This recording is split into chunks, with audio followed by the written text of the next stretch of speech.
अब हम चर्चा करते हैं मे, जो परीक्षाओं में सबसे ज्यादा पूछा जाता है और जिसमें सबसे गलती होने की संभावना रहती है। तो देखिए, पहला प्रयोग होता है पॉसिबिलिटी, अर्थात संभावना दर्शाने के लिए जब हमारे मन में ऐसा कोई वाक्य आ रहा हो जिसमें संभावना दर्शानी हो तो हम वे का प्रयोग करते हैं। पर ध्यान रखना, संभावना हो पर वो कैसी हो, मिक्स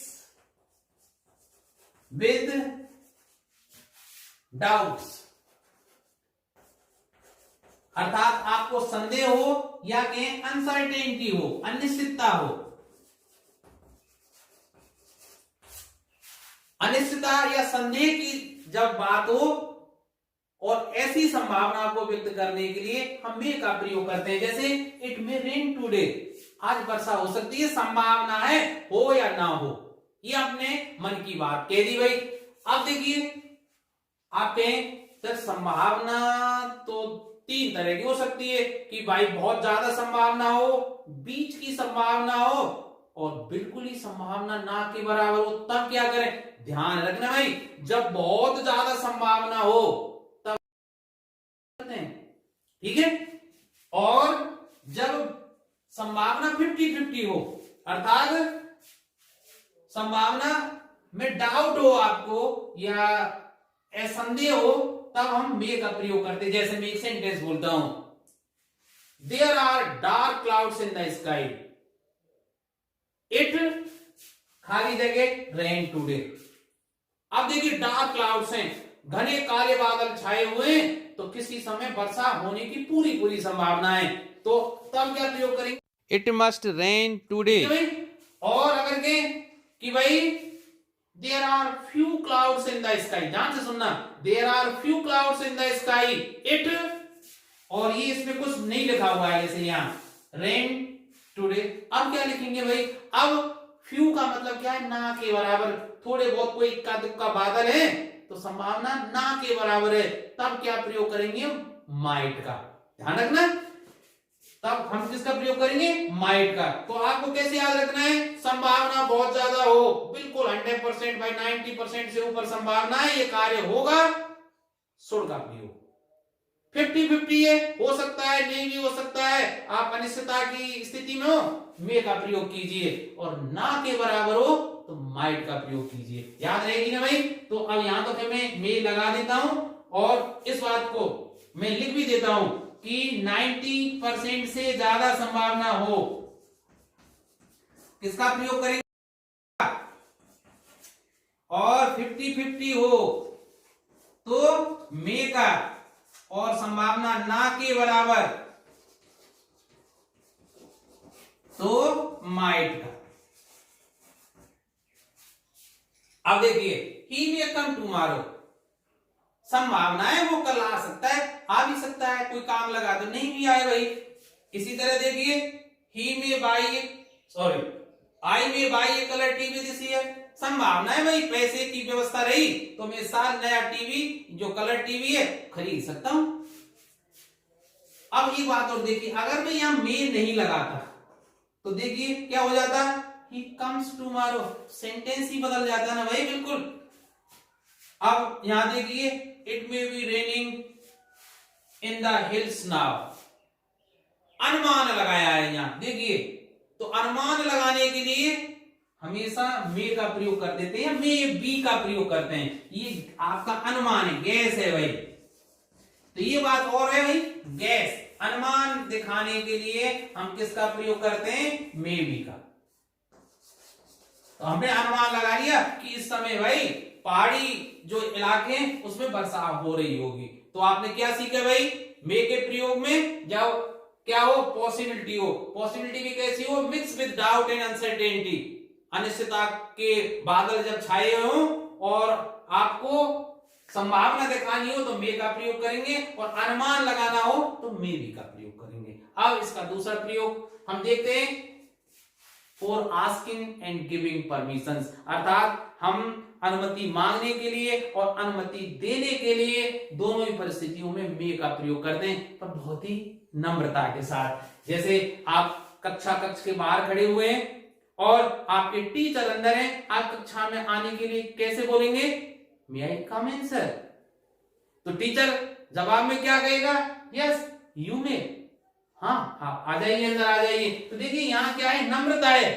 और मैंने कैन में बताया था अनुमति मांगने और देने के लिए वहां नम्रता का अभाव होता है, क्योंकि कैन का प्रयोग कब करते हैं, जब अनुमति मांगते हैं या देते हैं, किससे, मित्रों के साथ, अजनबियों के साथ, है जिनको आपको फॉर्मेलिटी नहीं दिखानी है, भाई नम्रता नहीं दिखानी है।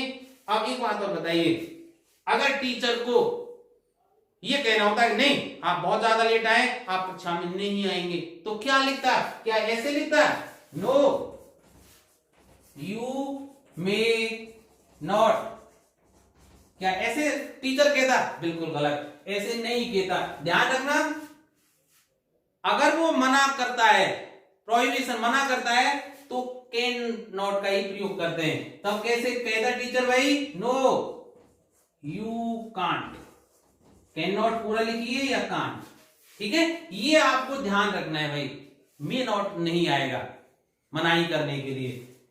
चलिए दूसरा उपयोग देखते हैं, मे आई यूज योर मोबाइल।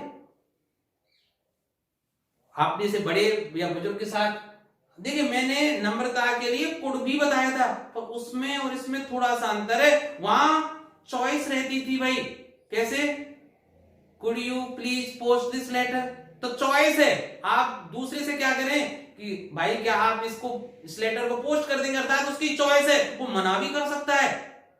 लेकिन यहां क्या है, मे आई यूज योर मोबाइल, क्या मैं आपका सेंटेंस को देखने से पता लग सकता है कि मे का प्रयोग करूं या कुड का प्रयोग करूं, ठीक है भाई, तो मे आई यूज योर मोबाइल, क्या मैं आपका मोबाइल यूज कर सकता हूं, ठीक है, आप उसको मौका दे ही नहीं रहे वो मना करने के लिए, आप कह रहे हैं सर मैं इसका उपयोग करूं, मुझे फोन करना है, you may open your eyes now, ठीक है, आप बड़े छोटों को नम्रता से पेश आ रहे हैं और कह रहे हैं हाँ आप तुम अपनी आंखें खोल सकते हो, तो थोड़ा आपको ध्यान रखना है बड़ी सावधानी से, मे और कुड और कैन में अंतर करते हुए मॉडल का प्रयोग करना है।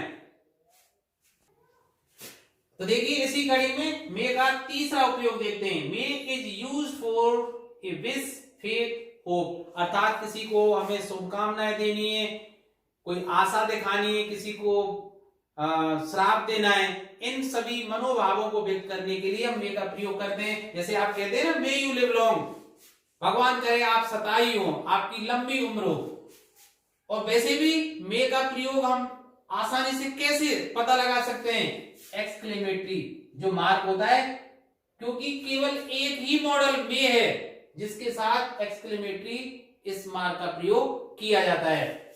इसी तरह मे गॉड ब्लेस यू, आप पर भगवान कृपा बनाए रखे, may his soul rest in peace, भगवान उसकी आत्मा को शांति प्रदान करे, may you succeed in your life, आप अपने जीवन में उन्नति करें, सफलता प्राप्त करें। तो ऐसी तरह की जो शुभकामनाएं होती हैं या विश्वास दिखाने के लिए, उम्मीद दिखाने के लिए हम मे का प्रयोग करते हैं। और अब एक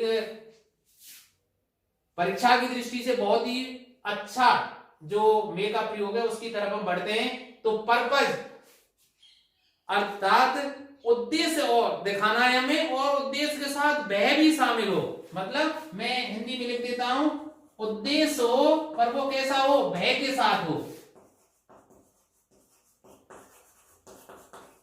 अब देखिए, work hard so that you may pass, भाई पढ़ाई अच्छी तरह से कर लो, नहीं तो भय क्या है, आप फेल हो जाएंगे। तो वैसे भी आप देखना कि उद्देश्य के लिए, और अगर सो दैट आ रहा हो तो हम यू के बाद या कर्ता के बाद मे का ही प्रयोग करते हैं, work hard so that you may pass. इसी तरह I am afraid that news may be true, भय कि हो सकता है खबर आपको सही मिले। वैसे भी देखिए अनुमान लगाया गया, मैंने थोड़ी देर पहले बताया था ना, अनुमान के लिए भी हम किसका प्रयोग करते हैं, मे बी का। तो वही बात आई ना, अनुमान ही तो है यहाँ कि भाई ये खबर सच्ची हो सकती है। अब देखिए, we eat so that we may live, हम खाते क्यों हैं, अगर आपसे कोई प्रश्न पूछे भाई हम खाते क्यों हैं, कि हम जिंदा रह सकें, वी ईट हम खाते हैं जिससे कि हम जिंदा रह सकें। अब एक और प्रयोग है भाई, देखो इसमें क्या है, अनसर्टेनिटी दिखाने के लिए, या बहुत आश्चर्यचकितता दिखाने के लिए, अगर किसी चीज से आप आश्चर्यचकित हो जाएं तब भी हम मे का प्रयोग कर सकते हैं। जैसे how old may she be, ठीक है भाई, वो कितनी उम्र की हो सकता है कोई महिला हो और आप उसको देखकर आश्चर्य कर रहे हो, यार कितनी उम्र की लग रही है भाई। आश्चर्यचकितता आप दिखानी चाहें किसी सेंटेंस के माध्यम से तो हम मे का प्रयोग कर सकते हैं।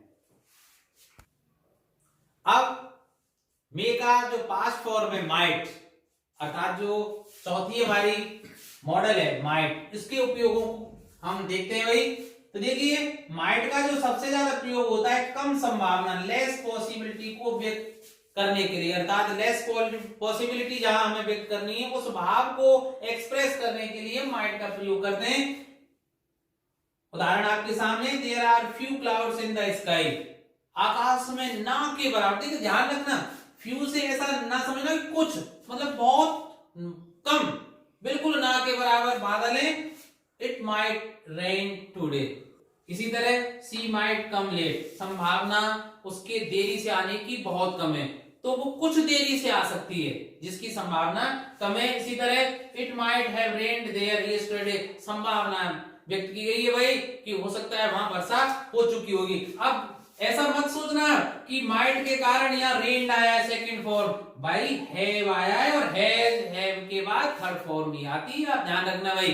और ध्यान रखना माइट के साथ हैज का प्रयोग नहीं होता है एक वचन है जैसे, तो आप जो सोचें कि it might has rained, might के बाद हैव का प्रयोग ही होता है। जैसे शुड हैज भी नहीं आता, शुड हैव ही प्रयोग में लाते हैं। अब देखिए कोई कल्पना को एक्सप्रेस करने के लिए जिस, ठीक है, तो कोरी कल्पना जहां हम व्यक्त करते हैं, कोरी कल्पना को एक्सप्रेस करने वाला जो क्लॉज होता है उसमें भी हम माइट का प्रयोग करते हैं। जैसे if you work hard you might succeed, भाई यदि आप कठिन परिश्रम कर दे तो आप सफल हो जाते, ना तो आपने कठिन परिश्रम किया और ना आप सफल हुए, कोरी कल्पना ही तो रही, क्योंकि ना तो आप मेहनत करने वाले हैं ना आप सफलता प्राप्त करोगे, क्योंकि आपने मेहनत ही नहीं की, सफलता कहां से प्राप्त करेंगे। तो ध्यान रखना भाई, कोरी कल्पना को एक्सप्रेस करने वाले क्लॉज में हम माइट का प्रयोग करते हैं। I wish he might have seen mother India, उम्मीद है भाई उसने मदर इंडिया फिल्म देखी होगी, कल्पना है क्योंकि ना तो उसने देखी है। If you had left your notebook there, यदि आपने अपनी नोटबुक वहां छोड़ी होती, somebody might have stolen it, किसी ने इसको चुरा लिया होता। अब सीधी सी बात है भाई, ना तो आपने अपनी नोटबुक को वहां छोड़ा और ना किसी ने वो चुराई, तो केवल कोरी कल्पना है। कोरी कल्पना को व्यक्त करने के लिए जिस क्लॉज में, ठीक है, कोरी कल्पना को व्यक्त किया जाता है, हम माइट हैव या केवल माइट का प्रयोग करते हैं। एक चीज और इसका थर्ड प्रयोग में यही बता देता हूं भाई कि नरेशंस में मे का माइट कर दिया जाता है। थर्ड प्रयोग, it is used in reported speech,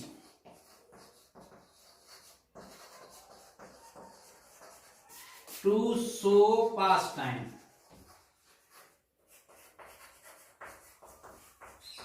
अर्थात मे के पास्ट रूप के रूप में भी हम रिपोर्टेड स्पीच में माइट का प्रयोग करते हैं। जैसे एक सेंटेंस देख लेते हैं, ही सेड टू मी,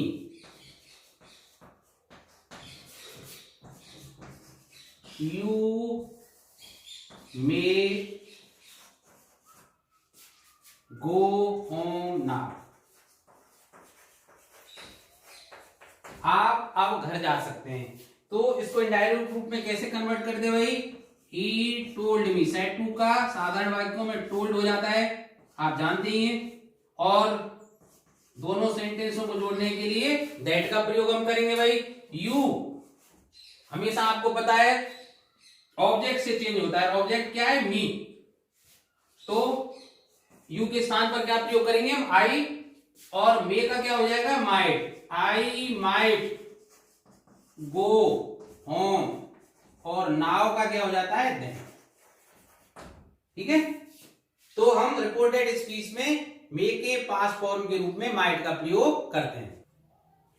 अब हम अपने 5वें मॉडल सेल की चर्चा करते हैं। देखिए, आप जानते हैं फ्यूचर टेंस में हम जानते हैं कि फर्स्ट पर्सन जो करता होता है आई और बी, इसके साथ सेल का प्रयोग करते हैं। लेकिन कभी कभी क्या होता है भाई कि यदि वाक्य में आपको ऐसा लगे कि भाई धमकी है, इसमें थ्रीट है, इसके अलावा कोई ऐसा लगे कि कोई डिटर्मिनेशन, दृढ़ संकल्पता का भाव हो और इसमें कोई वायदा हो या अनिवार्यता हो, तो ऐसी परिस्थितियों में हम क्या करते हैं, आई और बी के साथ विल का प्रयोग करते हैं। विल में भी इसको बताएंगे। और शेष अन्य जो कर्ता होते हैं, सेकंड पर्सन और थर्ड पर्सन जो करता है, ही, सी, इट, यू आदि के साथ हम किसका प्रयोग करते हैं, सेल का प्रयोग करते हैं।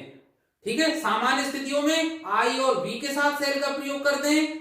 और मैंने जो परिस्थितियां बताई है, कोई धमकी हो, दृढ़ संकल्प हो, वायदा हो, अनिवार्यता हो, इन सभी परिस्थितियों में आई और बी के साथ सेल का प्रयोग नहीं करते।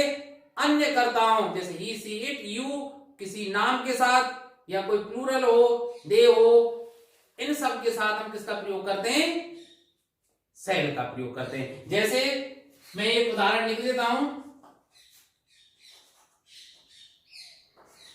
सी shall be punished if she does that again। यदि उसने ऐसा दोबारा किया तो उसको दंड मिलेगा। ये क्या है, धमकी है, थ्रीट है एक तरह से। इसलिए सी के साथ सामान्य परिस्थितियों में जहां हम विल का प्रयोग करते हैं, अब यहां किसका प्रयोग कर रहे हैं, सेल का प्रयोग कर रहे हैं। इसी तरह भाई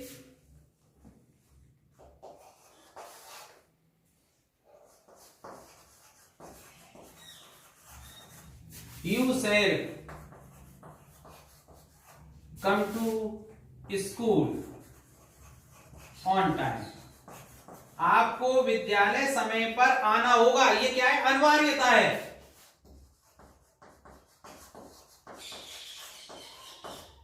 ठीक है, इसलिए यू के स्थान पर हम किसका प्रयोग कर रहे हैं, सेल का। आप सेल के स्थान पर हैव टू का प्रयोग भी कर सकते थे। You have to come to school on time. ठीक है, जहां बाध्यता हो उसको दिखाने के लिए या तो हम हैव टू का प्रयोग करते हैं या सेल और विल का जो प्रयोग है उसको इंटरचेंज कर देते हैं। यू के साथ सामान्य परिस्थितियों में विल का प्रयोग करते हैं, लेकिन अनिवार्यता होने के कारण अब यहां हम यू के साथ किसका प्रयोग कर रहे हैं, सेल का प्रयोग कर रहे हैं। इसके अलावा आप और सेंटेंस भी लिख सकते हैं, जैसे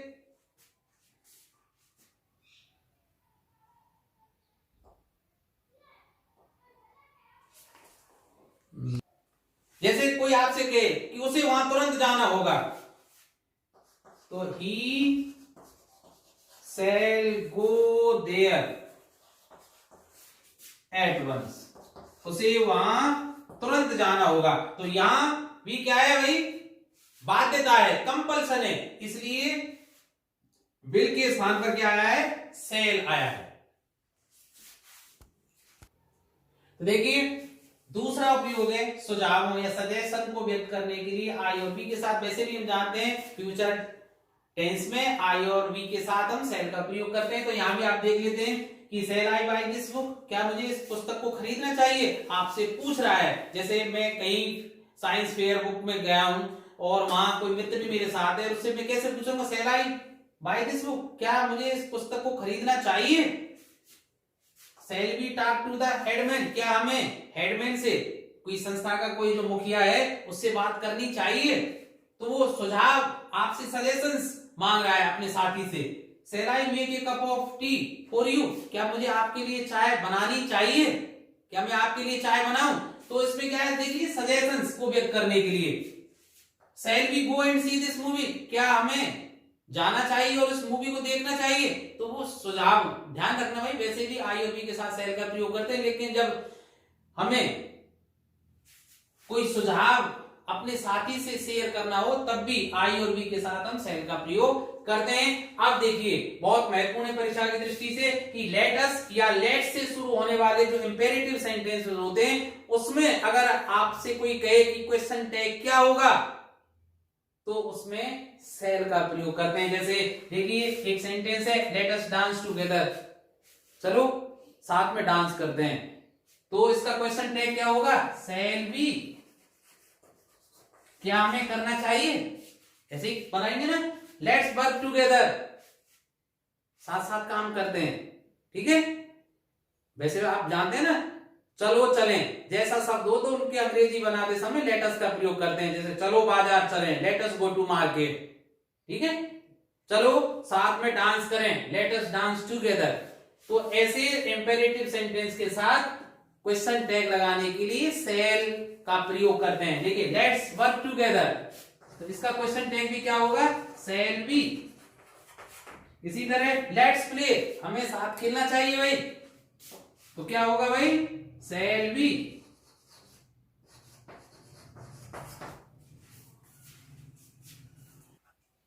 अब हम बात करते हैं सुड की।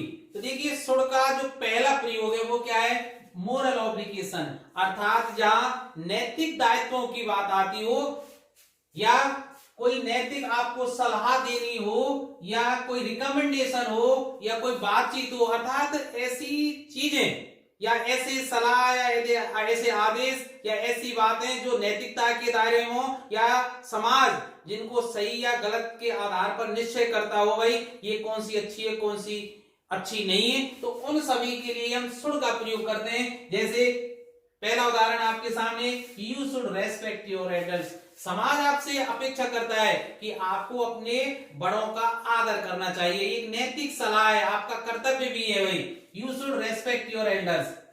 इसी तरह यू शुड स्टॉप स्मोकिंग, बिल्कुल आपको सलाह है, समाज के हिसाब से इसको समाज गलत मानता है कि आप पब्लिक प्लेस पर स्मोकिंग करें, तो यू शुड स्टॉप स्मोकिंग, आपको धूम्रपान रोक देना चाहिए। You should not tell a lie, आपको झूठ नहीं बोलना चाहिए, समाज में झूठ बोलने वालों का कोई आदर भी नहीं होता, इसलिए you should not tell a lie, आपको झूठ बोलना बंद कर देना चाहिए। You should bear a helmet while driving a motorcycle, आपको मोटरसाइकिल चलाते समय हेलमेट अवश्य पहनना चाहिए, ये आपको सलाह भी है, वैधानिक चेतावनी भी है। वैसे यहां देखिए ध्यान रखना, ऐसा ही प्रयोग चाहिए ना चाहिए। देखिए हिंदी में आप समझ लें कि अगर किसी वाक्य में आपको ये आ जाए ना चाहिए, ना का मतलब ये नहीं है नॉट वाली ना नहीं, देखिए यहां you should respect your elders, आपको अपने बुजुर्गों की आदर करना चाहिए, करना चाहिए, ना चाहिए आ गई ना। इधर देखिए यू शुड स्टॉप स्मोकिंग, आपको धूम्रपान रोक देना चाहिए। इसी तरह आपको झूठ नहीं बोलना चाहिए, ना चाहिए आ गई ना। इसी तरह आपको हेलमेट पहनना चाहिए। One should love one's country, हर व्यक्ति का कर्तव्य भाई नैतिक दायित्व है कि उसको अपने देश से प्रेम होना चाहिए, ठीक है। आशा है आपको समझ में आ गया होगा। अब बिल्कुल इसी से मिलता जुलता एडवाइजेबिलिटी, आपको कोई अच्छी सलाह दे, ठीक है। जैसे देखिए you should see a doctor as soon as possible, आप बीमार हो और आपको कोई आपका सगा संबंधी मित्र या आपका शुभ चिंतक की सलाह दे कि भाई आप बीमार है तुरंत डॉक्टर से आप मिलो, तो you should see a doctor as soon as possible, जितनी जल्दी हो आप डॉक्टर से आपको मिलना चाहिए, मिलना चाहिए आ गई ना बात। You should not put your feet on the table, it is not polite, आपको टेबल पर पैर नहीं रखने चाहिए, ये कोई सभ्य समाज की निशानी नहीं है भाई, ये कोई सभ्यता के दायरे में नहीं आता है, ठीक है। इसलिए आपको टेबल के ऊपर पैर भी नहीं रखने चाहिए। Passenger should not block the passage bye there luggage, यात्रियों को चाहिए कि वो ब्लॉक ना करे रास्ते को, बाय देयर लगेज अपने रास्ते से, सॉरी अपने सामान से, लगेज माने सामान। People with high cholesterol should eat low fat food, आपको सलाह दी गई है कि आपका अगर कोलेस्ट्रॉल बढ़ा हुआ है, ठीक है, तो आप ऐसा खाना खाएं जो कैसा हो, कम फैट वाला हो, कम चर्बी वाला हो। तो देखिए आपको अगर समाज के लिए अच्छी सलाह है, नैतिक सलाह है, तो उसके लिए हम शुड का प्रयोग करते हैं। चलिए तीसरा प्रयोग और देख लेते हैं इसका। तो देखिए जो लेस्ट के बाद नेगेटिव पर्पज को व्यक्त अगर हमें करना हो तो शुड का प्रयोग करते हैं। देखिए work hard लेस्ट you should fail, कठिन परिश्रम करो नहीं तो आप फेल हो जाओगे। ठीक है, लेस्ट का मतलब क्या होता है, अन्यथा आप फेल हो जाओगे। अगर कठिन परिश्रम नहीं किया तो इसका नकारात्मक प्रभाव क्या होगा, आप फेल हो जाओगे। अब देखिए he ran fast lest he should miss the train, अगर वो तेज नहीं दौड़ता तो उसकी ट्रेन मिस हो जाती। ठीक है, चौथा इसका प्रयोग देखिए शुड हैव का प्रयोग हम करते कब करते हैं, पास्ट ड्यूटी को एक्सप्रेस करने के लिए। अगर हमें अपनी कोई भूतकालीन कर्तव्य जो आप भूल गए हो या आपने जो किया हो उसको व्यक्त करने के लिए हम शुड हैव का प्रयोग करते हैं। जैसे देखिए I should have attended the meeting yesterday but I forgot all about it, मुझे कल मीटिंग अटेंड करनी चाहिए थी लेकिन उसके बारे में मैं बिल्कुल ही भूल गया। तो ये पास्ट ड्यूटी थी जो मैं नहीं निभा पाया। तो पास्ट ड्यूटी को व्यक्त करने के लिए किसका प्रयोग करते हैं भाई, शुड हैव का प्रयोग करते हैं। एक और उदाहरण देख लेते हैं। चलिए he should have paid the money long ago, उसे बहुत पहले ये पैसा चुका देना चाहिए था भाई। ठीक है, तो पास्ट ड्यूटी का प्रयोग हो गया। अंतिम इसका उपयोग और देख लेते हैं, सो दैट या इन ऑर्डर दैट से शुरू होने वाले क्लॉज में पर्पस एंड रिजल्ट को व्यक्त करने के लिए। जैसे मैंने एक उदाहरण यहां लिख दिया है, वी डिड इट केयरफुली, हमने बहुत सावधानी से ऐसा किया। क्यों किया, so that one should see it, कि हर कोई इसको देख सके, महसूस कर सके, इसलिए हमने सावधानी। ध्यान रखना भाई, मैंने आपको मे वाली उसमें भी बताया था, सो दैट के बाद हम मे का प्रयोग कब करते हैं, जब वह हो, कठिन परिश्रम कीजिए अन्यथा आप फेल हो जाओगे, है ना। जैसे ये जहां है ना उसी तरह वहां आया था कि he work hard so that he may pass, वहां कठिन परिश्रम क्यों कर रहे थे, क्योंकि वह था हम फेल ना हो जाएं। ठीक है, तो पास होने के लिए हमने कठिन परिश्रम, ध्यान रखना जब भय दिखाना हो तब तो सो दैट के बाद हम सो दैट वाले के जो क्लॉज होता है उसमें मे का प्रयोग करते हैं, और यहाँ पर्पज एंड रिजल्ट है भाई। ठीक है, तो उसके लिए शुड का प्रयोग किया है। वी डिड इट केयरफुली, हमने इसको बहुत सावधानी से किया जिससे कोई भी उसको आसानी से देख सके। अब हम चर्चा करते हैं विल की। तो देखिए जैसा आप जानते हैं पास्ट टेंस में सेकंड और थर्ड पर्सन ये जो कर्ता होते हैं, जैसे ही सी इट यू दे, और नाम हो या कोई प्लूरल कर्ता हो तो उस कंडीशन में आप जानते हैं उनके साथ विल का प्रयोग किया जाता है। लेकिन जैसा मैंने सेल के साथ बताया था, यदि किसी वाक्य के द्वारा कोई धमकी, थ्रीट हो, इच्छा जाहिर हो, विलिंगनेस हो, इसके अलावा कोई दृढ़ संकल्प हो, डिटर्मिनेशन हो, ड्यूटी हो, तो या मतलब बिल्कुल दृढ़ संकल्पता का भाव हो, तो उस कंडीशन में आई और वी का जो प्रयोग है वो बदल जाता है। अर्थात हम जो फर्स्ट पर्सन होता है अर्थात आई और वी के साथ भी हम विल का प्रयोग करते हैं, आई और वी के साथ। ठीक है, शेष के साथ किसका प्रयोग करने लग जाते हैं, सेल का। तो कुछ उदाहरण हम देख लेते हैं। I will not surrender before the जज, मैंने संकल्प कर लिया है मैं जज के सामने समर्पण नहीं करूंगा भाई। तो ये संकल्प कर लिया है उसका, डिटरमाइंड है वो उसका। ठीक है भाई, आप देखिए एक और सेंटेंस देखिए, व्हाट एवर यू मे से, आप कुछ भी कह सकते हैं भाई। I will not give up his company, मैं उसकी संगति नहीं छोड़ूंगा, मैंने पक्का इरादा कर लिया है, मेरी इच्छा है कि मैं भाई उसकी जो संगति है उसको नहीं छोड़ूंगा, आप चाहे कुछ भी कहते रहिए। तो बात आई ना समझ में। ध्यान रखें भाई, आई और बी के साथ सामान्य परिस्थितियों में फ्यूचर टेंस में हम सेल का प्रयोग करते हैं, शेष कर्ताओं के साथ विल का प्रयोग करते हैं। लेकिन यदि किसी वाक्य में संकल्प हो, आदेश हो, दृढ़ प्रतिज्ञा हो, वायदा हो या कोई इच्छा हो, तो हम आई और बी के साथ विल का प्रयोग करेंगे, शेषकर्ताओं के साथ शैल का प्रयोग करेंगे। आशा है आपको अब ये बात समझ में आ गई होगी। दूसरे प्रयोग की तरफ बढ़ते हैं। तो देखिए विल का जो सर्वाधिक प्रयोग होता है वो क्या होता है, इनविटेशन।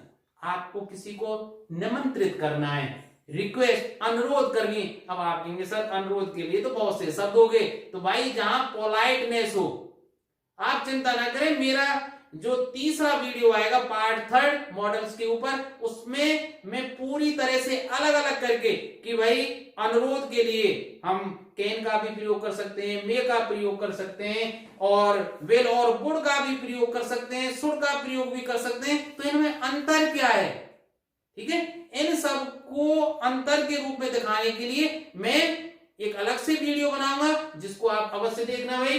तो देखिए इनविटेशन के लिए, रिक्वेस्ट के लिए इंस्ट्रक्शन, आपको इंस्ट्रक्शन देना है, ऑर्डर, आदेश देना है, इनेबिलिटी, इसका मतलब अवश्य संभाव्यता, कोई कार्य ऐसा है जो अवश्य होगा, उसके लिए भी हम विल का प्रयोग करते हैं। कुछ उदाहरण आइए देख लेते हैं। Will you come to dinner, ये क्या है, इनविटेशन, ठीक है, इनविटेशन ये ना, will you come to dinner, ये पोलाइट रिक्वेस्ट भी मान सकते हैं इसको कि आप क्या डिनर के लिए आएंगे, तो ये क्या है, इनविटेशन है भाई, इनविटेशन है।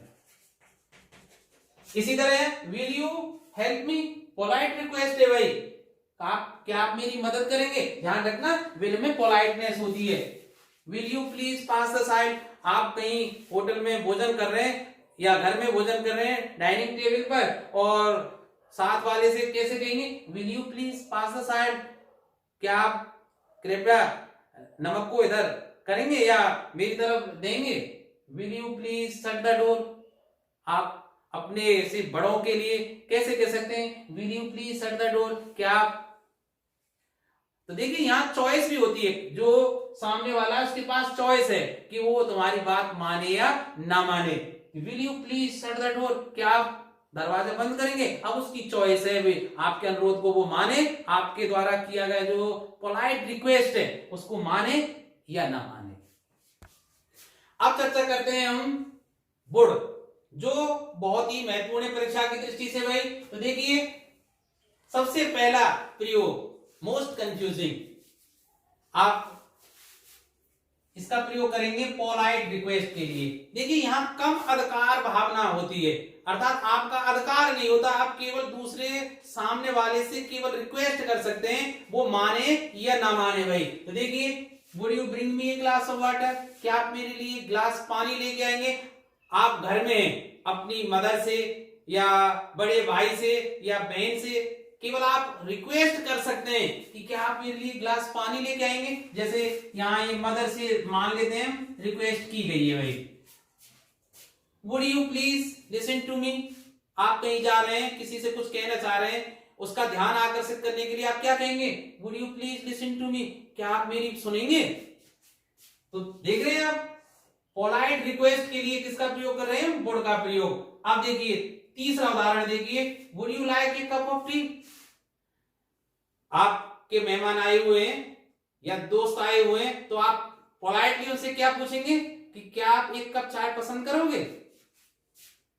अब देखिए इसी में एक चीज और मैं आपको बता देता हूं, to ask for something for more politely, आप किसी का फेवर लेना चाहते हैं, आप किसी की तरफदारी करवाना चाहते हैं, तो आप पोलाइटली या विनम्रता से उससे क्या करेंगे, अनुरोध, तब हम किसका प्रयोग करते हैं, वुड का प्रयोग करते हैं। तो देखिए इस उदाहरण में, आई would like your support in this selection, ये हो सकता है आप किसी चुनाव में खड़े हुए हो तो अपने पार्टी के बड़े नेता से क्या कहेंगे, सर इस इलेक्शन में आपकी मुझे सपोर्ट की आवश्यकता है, आप मेरा सपोर्ट करें। हो सकता है कोई विरोधी भी आपके सामने हो तो उससे भी आप हाथ जोड़कर प्रार्थना कर सकते हैं कि भाई इस साल मेरा सपोर्ट कर दीजिए। इसी तरह देखिए, I would like to return this ticket please, आपकी ट्रेन छूट गई है, टिकट खिड़की पर आप खड़े हैं, तो आप विंडो पर क्या कहेंगे, I would like to return this ticket please. आप जबरदस्ती तो कह नहीं सकते, विनम्रता से क्या कहेंगे कि भाई मुझे ये टिकट लौटाना है, आप कृपया लौटा लीजिए। अब देखिए बिल्कुल इसी से मिलता हुआ दूसरा प्रयोग है वुड का, टू एक्सप्रेस वंस प्रेफरेंस, अपनी पसंद को दिखाने के लिए भाई आपके पास चॉइस है, इस काम को करूं या इस काम को करूं, तो आप अपनी जब चॉइस दिखाते हैं या किसी अन्य की जब चॉइस को व्यक्त आपको करना हो तो वुड का प्रयोग करते हैं। तो देखिए पहला उदाहरण, I would prefer to stay at home instead of going with you. भाई आपके साथ जाने की बजाय मैं घर पर रहना पसंद करूंगा। तो देखिए चॉइस दिखाई, आपके पास दो चॉइस थी, उनके साथ जाने की और घर पे रहने की। आपने किसको चुना? घर पर रहने के लिए। तो जब वरीयता दिखानी हो, दो अलग अलग चॉइस आपके पास हो और उसमें से आपको प्रेफर करना हो, आपको उसमें से वरीयता दिखानी मुझे क्या पसंद है अब, तो उस समय अपनी चॉइस को दिखाने के लिए आप किसका प्रयोग करेंगे? वुड का प्रयोग करेंगे। एक और उदाहरण देख लीजिए कि he would rather die than beg. भाई मांगने की बजाय वो मरना पसंद करेगा। दो चॉइस थी बहुत गरीबी की स्थिति में कि वो या तो मांग ले या भाई भूखा मर जाए, तो उसकी पसंद क्या थी भाई? ही वुड रादर डाई, वो मर जाएगा, मांगेगा नहीं भाई।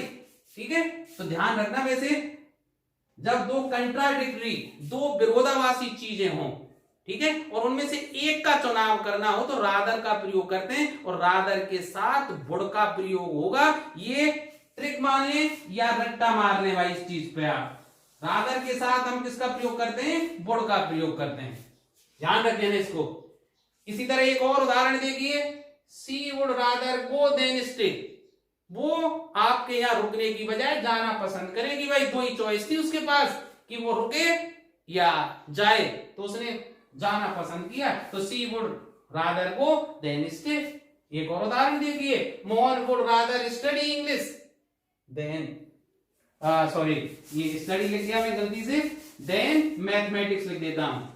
मोहन के पास पढ़ने के दो चॉइस थी भाई, दो, कि वो इंग्लिश का अध्ययन करे या गणित का अध्ययन करे, तो उसने किसका चुनाव किया? इंग्लिश का। तो वही तो बात मैंने बताई है कि Mohan would rather study English, Mohan अंग्रेजी पढ़ना पसंद करेगा, देन मैथमेटिक्स, मैथमेटिक्स की तुलना में। अब बात करते हैं मस्ट। तो देखिए मस्ट का जो प्रयोग है, मस्ट और शुड में बहुत थोड़ा अंतर है भाई।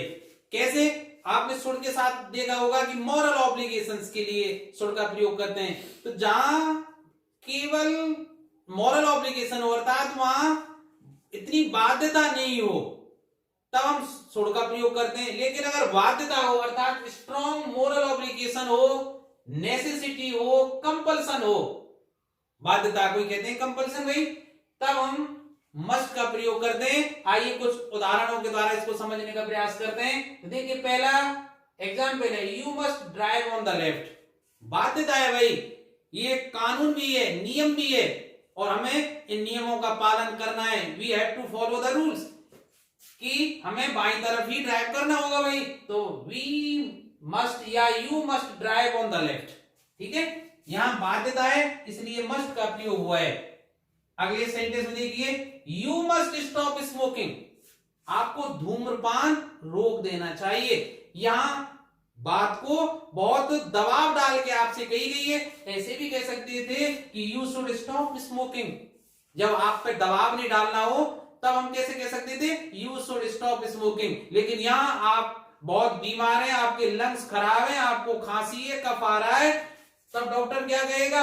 यू मस्ट स्टॉप स्मोकिंग, क्योंकि यह बाध्यता है, आपकी तबीयत खराब है। देखिए अगर परीक्षा में कोई सेंटेंस आएगा तो उसमें दूसरा सेंटेंस, क्योंकि ऐसा सेंटेंस कभी नहीं आएगा जिसमें आपको कंफ्यूजन की स्थिति हो। जैसे यहां आ जाता तो आप दोनों भर सकते थे, शुड भी आ जाता और मस्ट भी आ जाता, क्योंकि इससे पता नहीं लग रहा है यह बाध्यता है या केवल आपको सलाह दी गई है। ठीक है, तो अगर दूसरा हो कि you are seriously ill, so you must stop smoking, आप बहुत ज्यादा बीमार हैं तो यहां बाध्यता हो जाएगी, तो मस्ट का ही प्रयोग आप करेंगे। अगला उदाहरण देख लेते हैं, the patient must take medicine in time. भाई मरीज हो तो आपको समय पर दवाई तो लेनी ही होगी, ये बाध्यता है आपकी। ठीक है, कंपल्सन है, नेसेसिटी भी है। अगला उदाहरण देखते हैं भाई, ही मस्ट वर्क हार्ड, उसे कठिन परिश्रम करना चाहिए, ये स्ट्रॉन्ग सलाह है उसके लिए। अब देखिए, candidates must answer at least 5 out of 10 question. जो भी अभ्यर्थी हैं उनको 10 में से कम 5 प्रश्न हल करने चाहिए। ये नेसेसिटी है, कंपल्सन है। ठीक है, तो आप इस आधार पर जहां निश्चितता का भाव हो, आप ये समझें, जहां निश्चितता का भाव हो तब आप शुड के स्थान पर मस्ट का प्रयोग करें। शुड और मस्ट हिंदी में चाहिए का भाव देते हैं, आप जानते हैं इस बात को, चाहिए। ठीक है, और चाहिए के भाव में भी जहां निश्चितता हो, आपको ऐसा लगे कि ये तो होना ही चाहिए, मस्ट का प्रयोग करें। और जहां ऐसा लगे कि काम चल सकता है तो शुड का प्रयोग करें। ठीक है, अगला प्रयोग देखते हैं भाई, ड्यूटी एंड सर्टेनिटी। वही बात है ना, नेसेसिटी या बात। तो कर्तव्य और निश्चितता के लिए इसका प्रयोग करते हैं भाई, हम मस्ट का प्रयोग करते हैं। ये जज मस्ट बी अपराइट, निष्पक्षी होने चाहिए भाई न्यायाधीश। तो अब देखिए, a soldier must fight for his country. हर सैनिक का दायित्व है भाई, ये दायित्व के निर्वहन की बात है, ड्यूटी की बात है कि उसको अपने देश के लिए लड़ना चाहिए। Your father must be nearly 70 now. आपके पिताजी अब 70 वर्ष के हो गए होंगे लगभग। सर्टेनिटी, ये अंदाजा नहीं है, क्या है, सर्टेनिटी की बात है कि आपके पिताजी अब 70 के तो जरूर हो गए होंगे, क्योंकि रिटायरमेंट हुए भी 10 साल हो गए उनको। तो अब ऐसे ही कहेंगे ना, मस्ट भी, निश्चितता का भाव है यहाँ। ऐसे ही एक उदाहरण और देखिए, you must finish the work by tomorrow. Deadline आपको दी गई कि आपको काम कल तक समाप्त करना ही होगा। ये आपको आपके दायित्व का बोध भी कराया है कि भैया अपना काम समय पर कल तक हो जाना चाहिए। और सर्टेनिटी दूसरे ने डेडलाइन भी खींच दी कि काम कल तक हो जाना चाहिए, इसलिए मस्ट का प्रयोग किया गया है। अब देखिए इसका तीसरा प्रयोग, और तीसरे प्रयोग में हम देखते हैं कि मस्ट नॉट का प्रयोग हम कहां कहां कर सकते हैं। देखिए, मस्ट नॉट का प्रयोग करेंगे प्रोहिबिशन, अर्थात something that is not permitted और अलाउड, अर्थात ऐसी बातें जो किसी भी कीमत पर कानूनी रूप से आपको उसकी अनुमति नहीं, उसकी आज्ञा आपको नहीं दी जा सकती, उनके लिए हम मस्ट नॉट का प्रयोग करते हैं। Here are some examples. I must not eat so much sugar. हमें इतनी ज्यादा चीनी नहीं खानी चाहिए क्योंकि ये परमिटेड नहीं है, अन्यथा हम डायबिटीज के पेशेंट हो सकते हैं। अब अगला उदाहरण देखिए, You must not drink on duty. बिल्कुल कर्तव्य को अगर सही ढंग से निभाना है तो आपको ड्यूटी के समय ड्रिंक नहीं करना है, शराब का सेवन नहीं करना है, ये अलाउड नहीं है, not permitted. Visitor must not smoke. बिल्कुल हर जगह आप देखे होंगे जो ऐतिहासिक स्थल होते हैं उन पर लिखा हुआ होता है कि यहाँ धूम्रपान वर्जित है, तो विजिटर मस्ट नॉट स्मोक। इसी तरह अगला उदाहरण और देखिए, you must not drive over the speed limit. बिल्कुल अलाउड नहीं है, ये हमारे ड्राइविंग के लिए एक कानून है और ये बिल्कुल किसी भी स्थिति में परमिटेड नहीं हो सकता कि आप लिमिट को पार करें। तो बाकी क्या है, you must not drive over the speed limit. अब देखिए चौथा प्रयोग और देख लेते हैं, स्ट्रॉन्ग लाइक्लीहुड, अर्थात जिसके होने की प्रबल संभावना हो, ऐसे कार्यों को व्यक्त करने के लिए, ऐसे एक्शन को व्यक्त करने के लिए हम मस्ट का प्रयोग करते हैं। देखिए, वी मस्ट ऑल डाई, हम मानव हैं, जो भी सजीव है उसको एक दिन मरना है, सब नश्वर शरीर है सबका, इसलिए वी मस्ट ऑल डाई, हम सब एक दिन मरेंगे भाई। ठीक है, तो ध्यान रखना है ऐसे सेंटेंस में मस्ट, क्योंकि इसकी प्रबल संभावना है, हम जो भी जीव ने जन्म लिया है उसकी प्रबल संभावना है कि वो मरेगा एक दिन। वी मस्ट, जैसे ये अगला sentence, sorry, he must be A robber. कोई व्यक्ति वेशभूषा से, उसके चाल ढाल से, उसके कार्य से ऐसा लग रहा है कि डकैत होना चाहिए, उसकी प्रबल संभावना है, he must be A robber. आप देख के भी बता सकते हैं, बॉडी लैंग्वेज बहुत कुछ बता देती है। एक अगला सेंटेंस और देखिए, he must be hungry after his long walk. बहुत दूर से कोई चल के आया है तो स्वाभाविक सी बात है कि इतनी दूरी तय करने के बाद उसे भूख तो लगी गई होगी, तो बताया ना, ही मस्ट बी हंग्री, उसे भूख लगनी चाहिए आफ्टर हिज लॉन्ग वॉक, उसकी इतनी दूरी तय करने के बाद। तो ये कुछ प्रयोग थे, आशा है आपको ये पसंद आए होंगे।